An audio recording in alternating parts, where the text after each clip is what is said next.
آپ سب جانتے ہیں میں کسے بلانے جا رہا ہوں.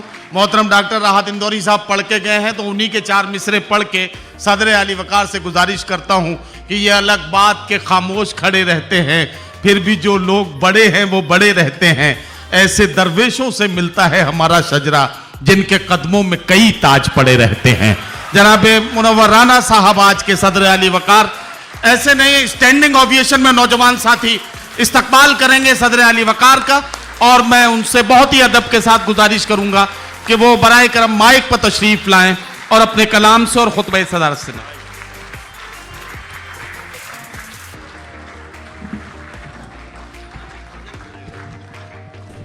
معزز حاضرین، بڑا مشکل کام ہے صدارت. یہ تاریخ میں بیان کیا جاتا ہے کہ مغل بادشاہ جب کسی سے ناراض ہو جاتے تھے تو اسے حج پہ روانہ کر دیتے تھے. ہمارے ہندوستان کا دستور یہ ہے کہ کسی شاعر کو اگر برباد کرنا ہے تو اسے صدر بنا دیتے ہیں، اور اس بربادی میں راحت اندوری کا ہاتھ بھی ہے. اس لیے کہ ایک بار پربھنی سے ہم اور راحت صاحب لوٹ رہے تھے تو ہم نے راحت صاحب سے کہا کہ مگر واقعی تم بڑے شاعر ہو. راحت صاحب نے کہا لیکن میرے راستے میں تم آ جاتے ہو. تو یہ پوری کوشش کر ڈالی انہوں نے کہ ہم ان کے راستے میں نہ آئیں. لیکن بہرحال یہ ہے کہ راحت صاحب کی اور ہماری نوک جھونک بہت مشہور ہے، اور یہ ایک دوسرے سے محبتیں ہیں، اور جتنی محبتیں یہ میں کھلے عام کہتا ہوں، راحت سے بھی کہتا ہوں، کوئی دکھ سکھ ہوتا ہے تو ہم راحت سے شیئر کرتے ہیں. راحت کی والدہ کا انتقال ہوا تو سب سے پہلے راحت نے مجھے فون کیا. یہ اس طرح کا تعلق ہے. آج کا جو مشاعرہ تھا، مجھے اس بات کی خوشی ہے کہ میری صدارت میں یہ مشاعرہ کسی حد تک کیا بہت حد تک کامیاب ہوا.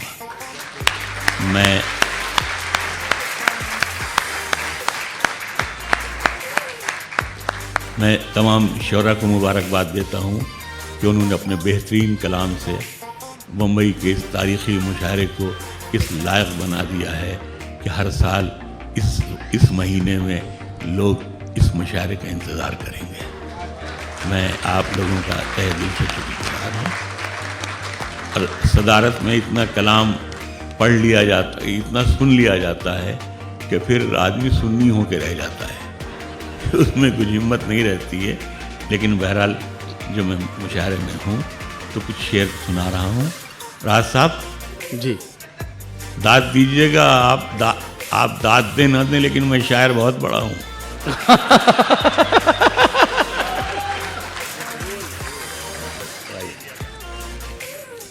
یہ بیماریوں میں حضرات بہت بھول گئے سب. یہ ہمارا تو شاید دوسرا مشاعرہ ہے، میں آیا ہوں 6-7 مہینے میں. ابھی ڈی سی ایم گیا تھا یا یہاں آیا ہوں. آفتاب کا مشاعرہ تھا، اس میں تو آنا ہی تھا.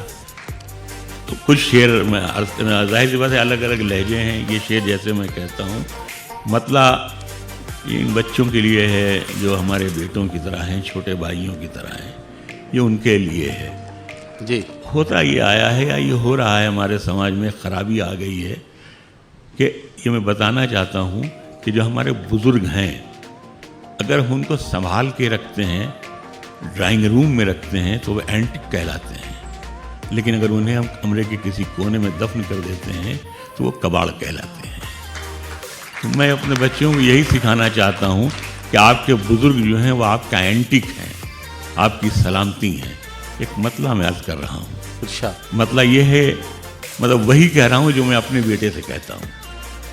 تم ہمیں ساتھ میں رکھا کرو عادت کی طرح. واہ. تم ہمیں ساتھ میں رکھا کرو عادت کی طرح، ورنہ ہم اٹھ کے چلے جائیں گے برکت کی طرح. واہ واہ واہ واہ واہ. تم ہمیں ساتھ میں رکھا کرو عادت کی طرح، ورنہ ہم اٹھ کے چلے جائیں گے برکت کی طرح. اور میں نے خود اس کو گناہوں کی طرح چھوڑ دیا. میں نے خود اس کو گناہوں کی طرح چھوڑ دیا.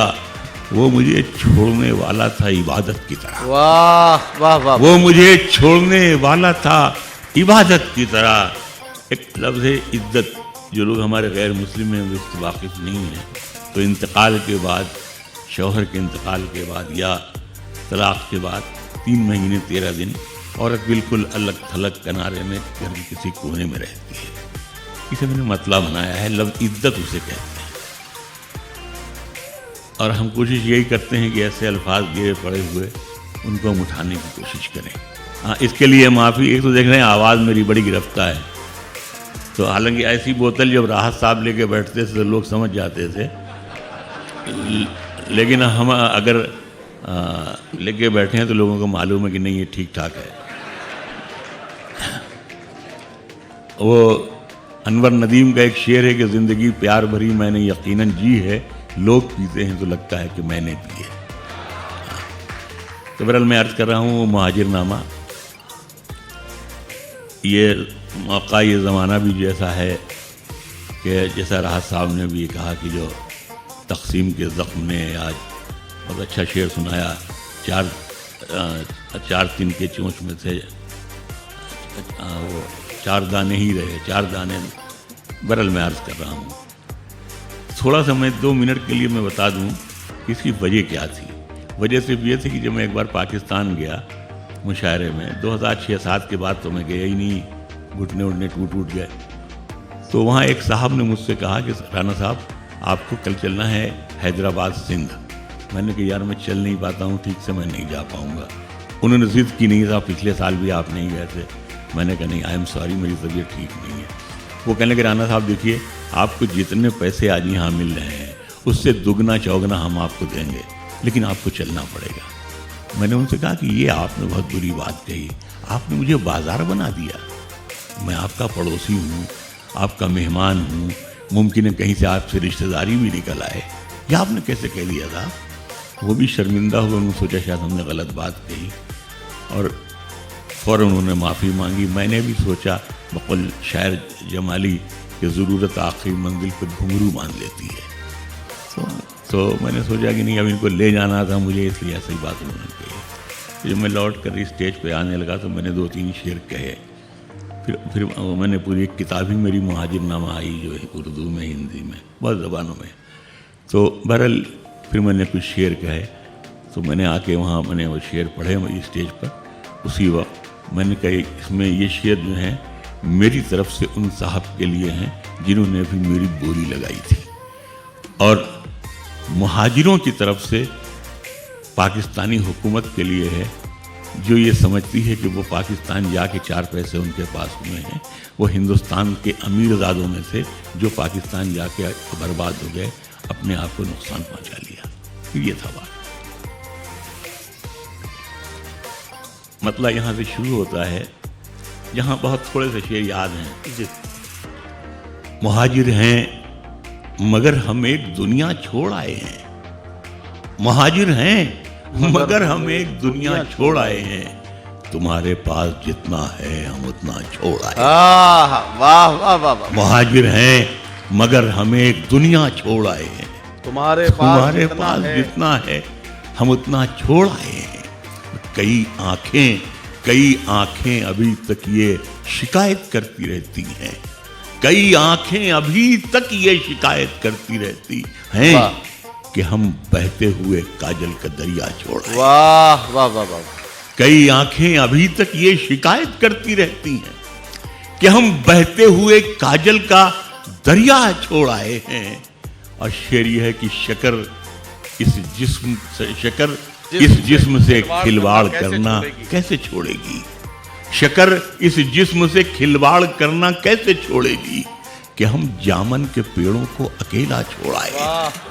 شکر اس جسم سے کھلواڑ کرنا کیسے چھوڑے گی کہ ہم جامن کے پیڑوں کو اکیلا چھوڑ آئے ہیں. اور شعر یہ ہے کہ یہ خود غرضی کا جذبہ آج تک ہم کو رلاتا ہے. یہ خود غرضی کا جذبہ آج تک ہم کو رلاتا ہے کہ ہم بیٹے تو لے آئے بھتیجا چھوڑ آئے.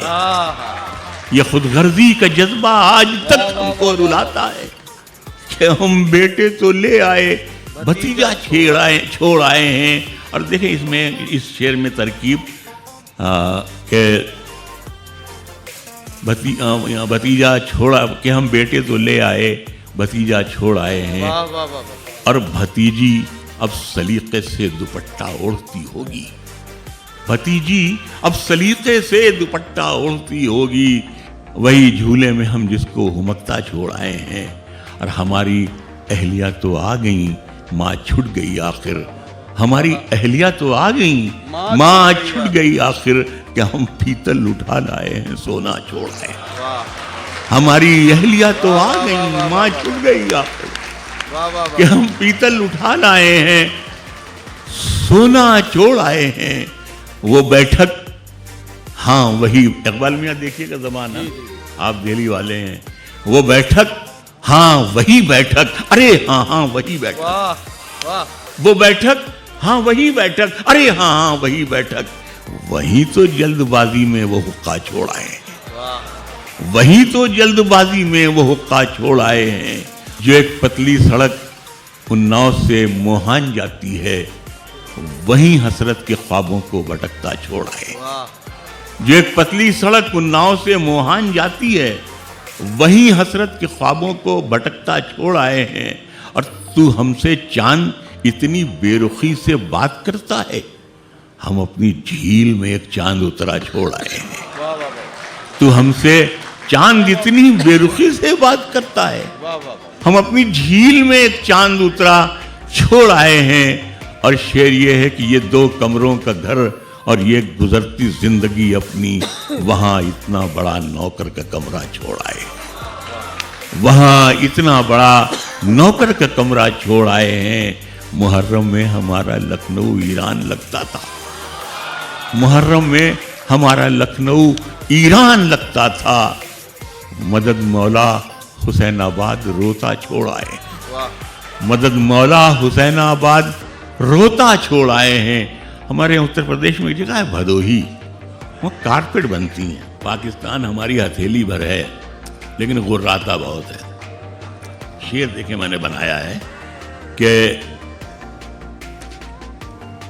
مہاجر ہیں مگر ہم ایک دنیا چھوڑ آئے ہیں تمہارے پاس جتنا ہے ہم اتنا چھوڑ آئے ہیں بچھا دیتے یہاں پر تو زمین ڈھونڈے نہیں ملتی بچھا دیتے یہاں پر تو زمین ڈھونڈے نہیں ملتی بھدوہی میں جو قالینوں کا ٹیلا چھوڑ آئے بچھا دیتے یہاں پر تو زمین ڈھونڈے نہیں ملتی بھدوہی میں جو قالینوں کا ٹیلا چھوڑ آئے ہیں ہنسی آتی ہے اپنی ہی اداکاری پہ خود ہم کو ہمیں ہنسی آتی ہے اپنی ہی اداکاری پہ خود ہم کو بنے پھرتے ہیں یوسف اور زلیخا چھوڑ واہ واہ واہ واہ بنے پھرتے ہیں یوسف اور زلیخا چھوڑ آئے ہیں میں معذرت چاہتا ہوں جو ہے مجھے آخری ایک شعر یاد ہے اور پسند بھی ہے وہ یہ ہے کہ رعایا تھے تو پھر حاکم کا کہنا کیوں نہیں مانا واہ رعایا تھے تو پھر حاکم کا کہنا کیوں نہیں مانا جو حاکم تھے